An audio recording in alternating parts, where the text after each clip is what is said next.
करीब ऑटो वाला समझकर तलाकशुदा इंस्पेक्टर पत्नी ने हाथ उठाया। फिर अगले ही पल जो हुआ देखकर पूरा शहर हैरान रह गया। दोस्तों, सुबह के ठीक 9 बजे थे। सड़क वहीं व्यस्त और धूल भरी थी। तेज शोर, भागती हुई जिंदगी और हर तरफ लोगों की जल्दबाजी। लेकिन उस सड़क पर खड़ा एक आदमी आज किसी पूरी तरह अलग दुनिया में खोया हुआ लग रहा था। ऑटो की पुरानी सीट पर बैठा वह आदमी रोज की तरह सवारियों का इंतजार कर रहा था, पर आज उसके हाथ हल्के हल्के कांप रहे थे, क्योंकि आज वह सिर्फ एक साधारण ऑटो वाला नहीं था। आज वह अपने बीते हुए जीवन के सबसे दर्दनाक हिस्से के सामने खड़ा होने वाला था। उसका नाम राघव था। उम्र कोई 40 के आसपास। चेहरे पर सालों की कड़ी मेहनत की गहरी लकीरें और आंखों में एक अजीब सी गहरी थकान। ऐसी थकान जो सिर्फ नींद की कमी से नहीं, बल्कि जिंदगी की कड़वी सच्चाइयों से आती है। राघव कभी ऐसा नहीं था। कभी वह भी साफ सुथरे कपड़े पहनता था, सीधे और मजबूत कंधों के साथ आत्मविश्वास से चलता था और लोगों से सीधी आंख मिलाकर बात करता था। लेकिन यह सब बहुत पहले की बात थी, उस पुराने वक्त की, जब उसकी पत्नी अभी पुलिस इंस्पेक्टर नहीं बनी थी। राघव ने सामने की सड़क पर नजर डाली। सड़क के उस पार एक पुलिस की सफेद जीप रुकी हुई थी। सायरन बंद था, लेकिन वर्दी की चमक दूर से ही साफ दिख रही थी। वही वर्दी जिसने उसकी पूरी जिंदगी को 2 अलग अलग हिस्सों में बांट दिया था। जीप से एक महिला उतरी। कड़क और आत्मविश्वासी चाल, सीधी पीठ और आंखों में वह सख्ती और दृढ़ता जो सालों की कड़ी ट्रेनिंग के बाद आती है। इंस्पेक्टर अनन्या। शहर में उसका अच्छा खासा नाम था। ईमानदार, बेहद सख्त और तेज तर्रार। पुलिस विभाग में उसे लोग सिर्फ डर से नहीं, बल्कि उसके साहस और सही फैसलों की वजह से सम्मान से पहचानते थे। राघव ने पल भर के लिए नजर झुका ली। वह बिल्कुल नहीं चाहता था कि उसकी नजर उससे मिले, क्योंकि नजर मिलते ही 20 साल पीछे चला जाना पड़ता। अनन्या ने सड़क का पूरा जायजा लिया। आज यहां ट्रैफिक जाम की स्थिति थी। किसी ने नियम तोड़ा था। उसकी नजर सीधे राघव के ऑटो पर गई, जो थोड़ा आगे गलत जगह पर खड़ा था। यह ऑटो यहां क्यों खड़ा है? उसकी आवाज में सवाल नहीं, बल्कि सख्त आदेश था। राघव ने कुछ नहीं कहा। वो धीरे से ऑटो स्टार्ट करने की कोशिश करने लगा, लेकिन देर हो चुकी थी। रुको, अनन्या ने तेज आवाज लगाई। आसपास के लोग रुक गए। सड़क जैसे ठहर गई। राघव ने ऑटो बंद किया और नीचे उतर आया। उसने सिर थोड़ा झुका रखा था, जैसे किसी अनजाने अपराध का बोझ हो। कागज दिखाओ, अनन्या ने बिना देखे कहा। राघव ने जेब में हाथ डाला। लाइसेंस निकालते वक्त उसकी उंगलियां कांप रही थीं। लाइसेंस आगे बढ़ाया गया। अनन्या ने उसे देखा और अचानक उसकी भैं तन गई। लाइसेंस पुराना था। नाम पढ़ते ही उसके चेहरे पर हल्की सी चिढ़ उभरी। इतनी गंदी हालत में ऑटो चलाते हो? उसकी आवाज तेज हो गई। लोग देखने लगे। राघव ने पहली बार सिर उठाया। बस एक पल के लिए उस पल में अनन्या की आंखें उससे टकराई। 1 सेकंड, 2 सेकंड, और फिर अनन्या ने नजर हटा ली। उसने पहचान नहीं की, या शायद करना नहीं चाहिए। तुम लोगों की वजह से ही शहर का हाल खराब है, वह बोलती जा रही थी। जहां मन किया ऑटो खड़ा कर दिया। कोई नियम, कोई इज्जत नहीं। राघव चुप था। वो कुछ भी कह सकता था। वो कह सकता था, मैं वही हूं, लेकिन उसने नहीं कहा, क्योंकि वह जानता था कुछ शब्द कभी वापस नहीं लिए जा सकते। बोलते क्यों नहीं? अनन्या ने सख्ती से कहा।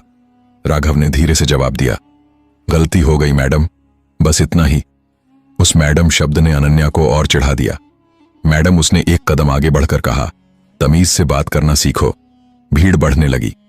किसी ने फुसफुसाया, देखो, ऑटो वाले की आज खैर नहीं। राघव ने चारों तरफ देखा। किसी की आंख में सहानुभूति नहीं थी, बस तमाशा था। अनन्या ने हाथ उठाया, शायद डराने के लिए, शायद सबक सिखाने के लिए, या शायद इसीलिए कि उसे सामने खड़ा आदमी सिर्फ एक गरीब ऑटो वाला लग रहा था। लेकिन उसी पल जब हाथ हवा में था, राघव की आवाज आई, बहुत धीमी, बहुत भारी। अनन्या, बस नाम, कोई इल्जाम नहीं, कोई शिकायत नहीं, सिर्फ नाम। हाथ वहीं रुक गया। अनन्या की सांस अटक गई। उसने धीरे धीरे सामने देखा, उस चेहरे को जो उसने सालों पहले कभी बहुत करीब से देखा था, और पहली बार उसकी आंखों में सख्ती नहीं, घबराहट थी। भीड़ को कुछ समझ नहीं आया, लेकिन कहानी अब उस मोड़ पर आ चुकी थी जहां कोई भी चीज वैसी नहीं रहने वाली थी। कुछ पल बाद अनन्या ने अपना हाथ नीचे कर लिया। पीछे से एक कांस्टेबल ने धीरे से पूछा, मैडम क्या हुआ? अनन्या ने कोई जवाब नहीं दिया। उसका दिमाग तेजी से पीछे भाग रहा था, उन गलियों में, उस छोटे से घर में जहां कभी वह और राघव एक साथ चाय पीते थे। यह यहां क्यों है? अनन्या ने खुद से पूछा, लेकिन सवाल बाहर निकल आया। राघव ने बहुत धीरे से कहा, काम करता हूं, यही बस इतना, कोई सफाई नहीं, कोई शिकायत नहीं। अनन्या ने चारों तरफ देखा, लोग अब भी तमाशा देख रहे थे। उसने खुद को संभाला, वर्दी फिर से उसके कंधों पर लौट आई। सब लोग हटो, उसने सख्त आवाज में कहा। भीड़ धीरे धीरे छंटने लगी, लेकिन उत्सुक नजरें अब भी टिकी थीं। ऑटो साइड में लगाओ, उसने राघव से कहा। राघव ने बिना कुछ बोले ऑटो साइड में लगाया। अनन्या ने गहरी सांस ली और बोली, तुम्हें इस हालत में यहां ऑटो नहीं चलाना चाहिए था। यह बात उसने अफसर की तरह कही, लेकिन आवाज में अपने पुराने रिश्ते का दुख भी छिपा था। राघव ने बिना शिकायत किए जवाब दिया, जहां काम मिल जाता है, गरीब आदमी वहीं खड़ा हो जाता है। उसकी आवाज में न ताना था, न दर्द का प्रदर्शन, बस सच्चाई। अनन्या ने उसकी तरफ देखा। वह आदमी जिससे कभी वह सपने देखा करती थी, आज उसके सामने खड़ा था और उसे कोई शिकायत नहीं थी। कितने साल हो गए? अनन्या ने अचानक पूछा। राघव ने हिसाब लगाया, 6 शायद 7। अनन्या की उंगलियां हल्की सी कांपी। 7 साल। इतने सालों में उसने कितनी बार सोचा था कि राघव कहां होगा, लेकिन हर बार उसने खुद को समझा लिया था, वह ठीक होगा। आज पहली बार उस ठीक का सच सामने था। तुमने बताया क्यों नहीं? अनन्या ने पूछा। क्या बताता? राघव ने बिना देखे कहा, तुम्हारी नौकरी, तुम्हारी इज्जत, सब कुछ नया शुरू हुआ था और तुम। अनन्या की आवाज भारी हो गई। मैं पुराना ही रह गया, राघव ने कहा। यह वाक्य किसी तीर की तरह लगा। अनन्या ने आंखें बंद कर लीं। उसे याद आया वह दिन जब तलाक के कागजों पर राघव ने बिना बहस साइन कर दिए थे। उसने पूछा था, तुम कुछ कहोगे नहीं? और राघव ने कहा था, अगर तुम खुश रह सको तो मेरे शब्द बेकार हैं। आज वही आदमी उसके सामने खड़ा था। तुम्हें मुझसे नफरत नहीं है? अनन्या ने धीरे से पूछा। राघव ने पहली बार उसकी तरफ देखा। सीधे नफरत में ताकत लगती है, उसने कहा। मेरे पास उतनी ताकत कभी थी ही नहीं। अनन्या का गला भर आया। पीछे खड़ा कांस्टेबल यह सब सुन रहा था, लेकिन कुछ समझ नहीं पा रहा था। मैडम चालान, उसने हिचकिचाते हुए पूछा। अनन्या ने पलटकर देखा। एक पल के लिए उसके भीतर अफसर और पत्नी आमने सामने खड़े थे। नहीं, उसने सख्ती से कहा, कोई चालान नहीं। कांस्टेबल चौंक गया, लेकिन नियम मैंने कहा नहीं। अनन्या की आवाज में आदेश था। कांस्टेबल चुप हो गया। अनन्या ने राघव की तरफ देखा। तुम जा सकते हो। राघव ने सिर हिलाया। ऑटो स्टार्ट किया, लेकिन जाने से पहले वह रुका। एक बात कहनी थी, उसने कहा। अनन्या ने उसकी तरफ देखा। जो भी आज हुआ, राघव ने कहा, वो मेरी वजह से नहीं होना चाहिए था। तुम अपना काम सही कर रही थी। अनन्या की आंखों से एक आंसू निकल पड़ा। वह अफसर थी, लेकिन इंसान भी थी, और राघव ने बात पूरी की। हाथ उठाने की जरूरत नहीं थी। बस इतना कहकर वह ऑटो लेकर चला गया। अनन्या वहीं खड़ी रही। सड़क फिर से चलने लगी। शोर लौट आया, लेकिन उसके भीतर सब कुछ शांत था। एक ऐसा सन्नाटा जो तूफान से पहले आता है। कांस्टेबल ने धीरे से पूछा, मैडम वो कौन था? अनन्या ने जवाब नहीं दिया। उसने दूर जाते ऑटो को देखा और पहली बार उसे एहसास हुआ, आज कहानी यहां खत्म नहीं हुई। आज सिर्फ दरवाजा खुला था। कुछ देर बाद कांस्टेबल ने 2 बार आवाज दी। तभी वो जैसे वर्तमान में लौटी और गहरी सांस लेकर बोली, गाड़ी आगे बढ़ाओ। उसने छोटा सा आदेश दिया और खुद जीप में बैठ गई। सड़क पीछे छूटती जा रही थी, पर दिमाग आगे नहीं बढ़ पा रहा था। हर सिग्नल, हर हॉर्न, हर चेहरा सब धुंधला लग रहा था। उसे सिर्फ एक चेहरा साफ दिख रहा था, राघव का, वही आदमी जो कभी सुबह सुबह उसके लिए चाय बनाता था। आज धूप में खड़ा अपनी बेइज्जती पी गया था। थाने पहुंचते पहुंचते अनन्या के भीतर भारीपन बढ़ता गया। उसने अपनी कुर्सी पर बैठते ही फाइलें नहीं उठाई, कंप्यूटर नहीं खोला, बस हाथों को जोड़कर कुछ देर चुप बैठी रही। मैडम सब ठीक है? स्टेशन हाउस ऑफिसर ने पूछा। अनन्या ने सिर उठाया। हां सब ठीक है, लेकिन आवाज में वह भरोसा नहीं था जो रोज होता था। पूरे दिन वो काम करती रही, पर हर आदेश के बीच राघव की आवाज घुस जाती। हाथ उठाने की जरूरत नहीं थी, शाम को जब वर्दी उतारी तो लगा जैसे उसके साथ कोई ढाल भी उतर गई हो। घर पहुंची तो घर वैसा ही था, साफ सलीके वाला, पर खाली उसने बैग रखा और बिना लाइट जलाए सोफे पर बैठ गई। अंधेरे में यादें ज्यादा साफ दिखती हैं। उसे याद आया वो दिन जब उसने राघव से कहा था, अगर मैं अफसर बन गई तो क्या तुम मेरे साथ चल पाओगे? और राघव ने हंसकर कहा था, तुम उड़ना, मैं नीचे से देख लूंगा। उस वक्त वह बात मजाक लगी थी, आज वह भविष्य निकली। अनन्या ने मोबाइल उठाया, कॉन्टेक्ट्स खोले। राघव का नंबर अब भी सेव था। नाम के आगे कोई इमोजी नहीं, कोई टैग नहीं, बस राघव। उंगली नंबर पर गई, फिर रुक गई। मैं क्या कहूंगी, माफी या देर से जागी इंसानियत। मोबाइल वापस रख दिया। उसी रात राघव का दिन भी आसान नहीं था। ऑटो स्टैंड पर लोग बातें कर रहे थे, आज तो पुलिस वाले ने तुझे छोड़ दिया, किसी ने कहा। राघव ने हल्की सी मुस्कान दी।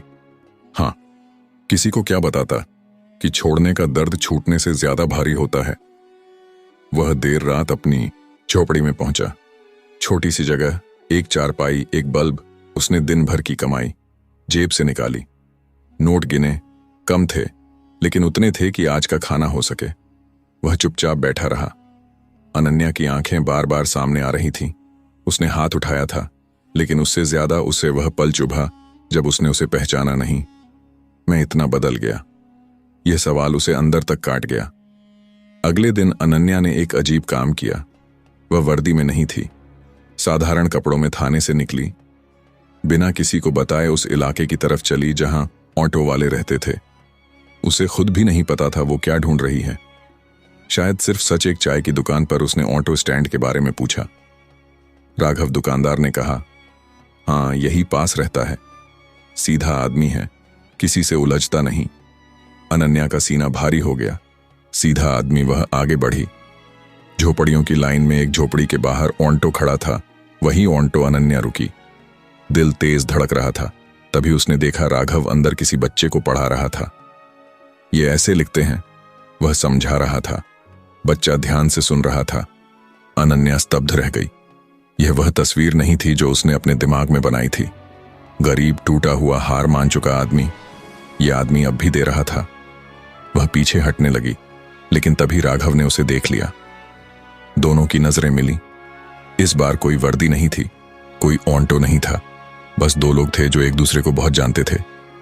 तुम यहां? राघव ने पूछा। अनन्या ने सिर झुकाया। मुझे बात करनी थी। राघव कुछ देर चुप रहा। अंदर आओ, उसने कहा।